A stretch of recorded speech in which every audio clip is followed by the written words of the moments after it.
The judge held up the photograph, and the courtroom went so quiet I could hear Darius swallow. 9 years. 9 years that man had been selling my grandmother's craft out the back door of his company, packaging my hands, my sweat, my midnight hours into gift boxes for executives who didn't know my name. Mama Claudette sat behind him in her Sunday hat, clutching her purse like the floor might open up. And it was about to, because threaded into every last piece of lace, in stitches so fine you needed a magnifying glass to catch them, were my initials. I.W. Imani Wells. Signed into the silk the way Mama Lorraine taught me on that screen porch, her way of whispering.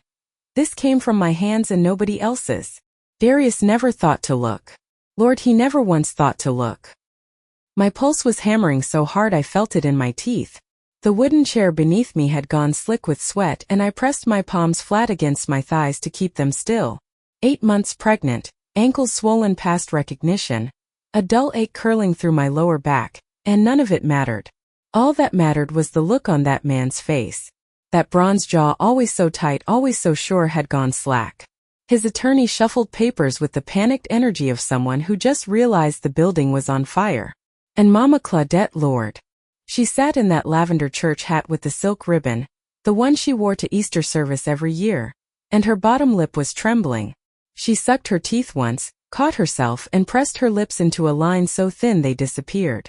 Marcus Hartley, my attorney, stood at the bench calm as lake water, one hand resting on the evidence like a preacher resting his palm on the good book.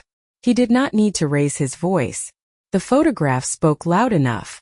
But to understand how I ended up in that courtroom, belly and all, hands finally steady after 20 months of shaking, you have to rewind. Go back to a Tuesday morning in early March, when the crepe myrtles along our cul-de-sac in 3rd Ward were just starting to blush and I still believed I was loved. That Tuesday started the way most of my mornings did. I was up before 6:30, standing in the kitchen of our brick bungalow on Tierwester Street, packing supply kits for my life skills workshop at the Emancipation Community Center. I had 31 adults in my Tuesday session, recovering mothers, recently paroled men finding their footing, seniors who needed somewhere warm and useful. I knew every single one of them. Knew that Miss Dolores needed her handouts in 18-point font because pride kept her from asking for new glasses. Knew that Terrence would not speak unless the chair was near the door. Knew that Auntie Pearl brought candied yams on the first Tuesday of every month and would be personally insulted if you did not take seconds. I was good at my work. The kind of woman who could read a room the way some people read sheet music. I mention this because later Darius would stand in a courtroom and call me simple, call me nothing, and I need you to understand I was neither. The front door opened at 7:15. Darius walked in carrying a duffel bag and the stale smell of airport carpet. He had been in Dallas for a sales conference, or so he said. He dropped the bag on the island, looked at me the way you look at furniture you have already decided to throw away, and said it. I want a divorce. I already filed. You need to find somewhere else to live. No good morning. 17 years of marriage. And he delivered the verdict in fewer words than a drive-through order. My throat closed. I sat on the edge of the bathtub for a long time after he left. The tile was cold through my pajama pants. The central air clicked on and I could hear it humming through the vents. 17 years of white noise covering what I should have been listening to. My phone buzzed. Calendar reminder. Women's clinic on Wheeler, 11 o'clock. I had booked it weeks ago because something felt off. A tiredness coffee could not touch. A tenderness I could not explain. I almost canceled. But something in my spirit pulled me upright. I washed my face. Called a car. Went. The waiting room smelled like hand sanitizer and old copies of Essence. That is when I noticed the woman beside me. Maybe 68. Silver locks pinned elegantly. Linen blazer the color of warm sand. Posture that made you sit up straighter just by being near her. She leaned over and asked if I was all right. I said I was fine. She tilted her head and waited, the way people do when they know you are lying but have too much grace to say so. Her name was Simone Hartley. I did not know it yet, but she was about to save my life.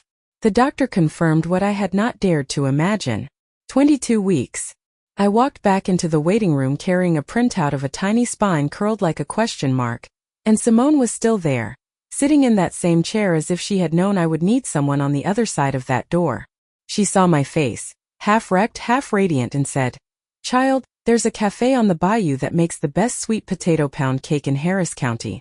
You look like you could use a slice. I followed her. Maybe because she reminded me of Mama Lorraine, or maybe because when your whole world cracks open you will follow anyone who speaks to you with warmth. We sat on the patio of a little place called Sweet Mercy, overlooking Buffalo Bayou, and I told her everything. The marriage. The control.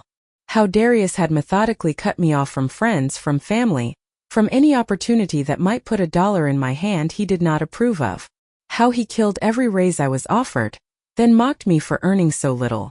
Simone stirred her coffee once, set the spoon down and said, "I know this story, sugar. I lived it." A man 20 years older who seemed like a fortress. Within a few years he dismantled her piece by piece, took her phone, isolated her from her people, controlled every dollar. One evening he drove her and her son to the outskirts of Beaumont, handed her an envelope with $2,900, and told her to disappear. A stranger saw her standing on that sidewalk holding her boy's hand and simply refused to walk past. Now Simone had a degree, a career, a husband who adored her. She looked at me and said, "You are not starting from zero. Let's figure out what you have." We made a list on a napkin. My workshop salary. Mama Lorraine's lake house on Conroe, inherited and untouchable. My father's old Accord. And my lacework, the bobbin lace I had been making since I was a girl, taught by my grandmother on that screen porch while gospel hummed from the kitchen radio and catfish popped in the skillet. I mentioned it almost as an afterthought. Simone set down her fork. Bobbin lace. Handmade. Gulf Coast tradition. She turned her phone toward me. Pieces like mine were selling for hundreds, sometimes thousands. I had been giving them away for years, to Mama Claudette mostly. Always requesting new patterns, always in a hurry. Always pressing like there was a deadline only she could see. 2 weeks later Simone introduced me to her husband Marcus. A family law attorney with a quiet voice and a filing cabinet for a brain. He spread my documents across Mama Lorraine's pine table and told me what I suspected. Darius could not simply take the house. Half the down payment came from my parents, transfers proved it, and the mortgage had been paid off suspiciously early. Marcus tapped the payoff date with his pen. Where did this money come from? His salary does not cover it. I did not have an answer. But Tasha Monroe did. She worked procurement at Darius's firm. We met by accident at a Target in Katy. She recognized me from a company cookout years back, the one where Darius made me stand by the potato salad and smile and not speak unless spoken to. When she heard about the divorce she called me that evening, and what she told me made my skin go cold from the scalp down. Darius had been selling my lacework. Not casually. He had been running it through his company for 9 years, packaging my handmade pieces as luxury gifts for foreign executives. The markup was obscene. In the last year alone his cut was nearly 6 times his base salary. Every shawl Mama Claudette had begged me to finish. Every collar and table runner she rushed me to complete while I sat hunched over my pillow, pins between my teeth, Anita Baker playing low on the speaker. They were inventory. I was a factory and did not even know it. My stomach turned so hard I gripped the counter. There were no birthdays. There were no church friends. There were purchase orders. And something shifted behind my sternum. Not anger, anger is hot. This was cooler. It sat in my chest like a stone and it whispered, "Enough." I tried calling Darius. I do not know what I expected. Maybe some reflex of decency, some flicker of the man I married back when he used to bring me beignets from that stand on Dowling Street and tell me my lace was the most beautiful thing he had ever seen. I sat on the porch of the lake house watching the last light drain out of the sky over Conroe, mosquitoes whining near my ear, the wood beneath me still warm from the afternoon sun, and I pressed his number. He picked up on the 8th ring. His voice was flat and annoyed, the way you sound when a telemarketer catches you mid-meal. I told him about the pregnancy. He laughed. Not a real laugh. A short, wet sound like something being squeezed through a cloth. "Not mine," he said. "Nice try." I told him we could settle this fairly, split things down the middle, keep it civil for the baby's sake. He cut me off. "You will get nothing. I have lawyers you cannot afford.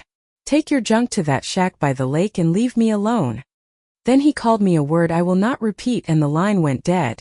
I sat there with the phone pressed against my thigh, the screen still glowing blue against the coming dark. The baby kicked. A hard one, right below my ribs, and I pressed my palm there and held it. Something shifted inside me that had nothing to do with the pregnancy. The last thread connecting me to who I used to be. The quiet wife, the grateful wife, the wife who swallowed every insult like aspirin and called it keeping the peace. That thread snapped. I went inside, sat down at Mama Lorraine's pine table, and opened my laptop. I pulled up every photograph I had ever taken of my finished lacework. Hundreds of images going back years, organized by date the way I organized everything, carefully, quietly, the way nobody ever noticed. And then I saw it. Almost by accident, scrolling through close-ups I had taken from my own records. In every single piece, every shawl, every runner, every collar, I had woven my initials into the border pattern. IW. Tiny, almost invisible, threaded into the repeat the way Mama Lorraine taught me to sign my work when I was a girl sitting cross-legged on that screen porch with bobbins in my lap, and the smell of fried okra drifting through the house. She used to say, "Baby, you put your name in every piece." Not loud. Quiet. So when somebody tries to claim what is yours, the cloth itself will testify. I never understood that until now. It was instinct, not strategy. But sitting at that table with the lake frogs singing outside and my back aching from the weight I was carrying in every sense of that word, it became proof. I called Marcus the next morning. He listened, asked me to send the photographs, and went quiet for a long time. When he finally spoke, his voice had that particular calm that meant he was already 3 moves ahead. "Send me everything," he said. "And do not tell a soul." The next 3 months were the hardest of my life. Darius demanded a paternity test, convinced the baby was not his, a final attempt to wriggle free. I agreed without hesitation. Marcus filed our counterclaim.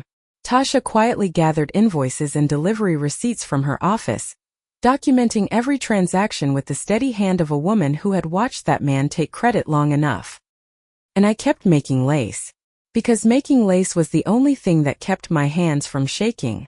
Mama Claudette called once, her voice syrupy as peach cobbler, asking if I had finished those last few pieces.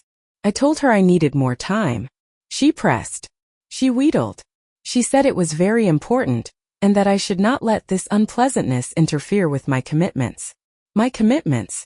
As though I owed her something. I held the phone away from my face and stared at the water stain on the ceiling, and felt something tighten across my shoulders like a strap being cinched. The night before the court date I could not sleep. I lay on the old daybed listening to the frogs and the occasional thud of a fish jumping in the shallows. My back ached. My ankles were swollen past my shoes. The baby was pressing on something deep that made it hard to breathe when I lay flat. I turned on my side and stared at the boxes stacked against the far wall. Every piece of lacework I had left, including the pieces Mama Claudette wanted. They were mine. They had always been mine. And in about 12 hours I was going to prove it. But there was one more thing I had done that nobody knew about. Not Marcus, not Simone, not even Tasha. The courtroom smelled like floor wax and old paper. Darius sat across the aisle in a navy suit, arms folded, jaw set like a man who had already won. Mama Claudette was behind him in that lavender hat, her perfume thick and floral, clinging to the stale air like it was trying too hard. Marcus sat beside me, calm as lake water. Darius spoke first. Told the judge he was the sole provider, that I contributed nothing, that the pregnancy was suspicious. His voice had that polished cruelty I had lived with for 17 years, the kind that sounds reasonable if you are not the one being cut. Then Marcus stood. He laid out the bank records proving half the down payment was my money. Darius's attorney objected. The judge overruled. Marcus moved to the mortgage payoff. How does a man earning that salary retire a loan that size 3 years early? Then he introduced Tasha's procurement documents. 9 years of invoices, purchase orders, delivery confirmations, all bearing Darius's name as vendor. The courtroom went quiet enough to hear the fluorescent lights. But the moment that broke the case was mine. Marcus handed the judge enlarged photographs of 8 separate pieces of lacework sold through Darius's company. And in every single one, threaded into the border in silk so fine you needed magnification, were my initials. I.W. Imani Wells. Woven the way Mama Lorraine taught me. The judge looked up, looked at Darius, and I watched something drain from that man's face. Not anger. Recognition. He finally understood that the woman he called Simple had been signing her name to his income for 9 years, and he never once thought to look. But that was not all. This was the part one had kept to myself.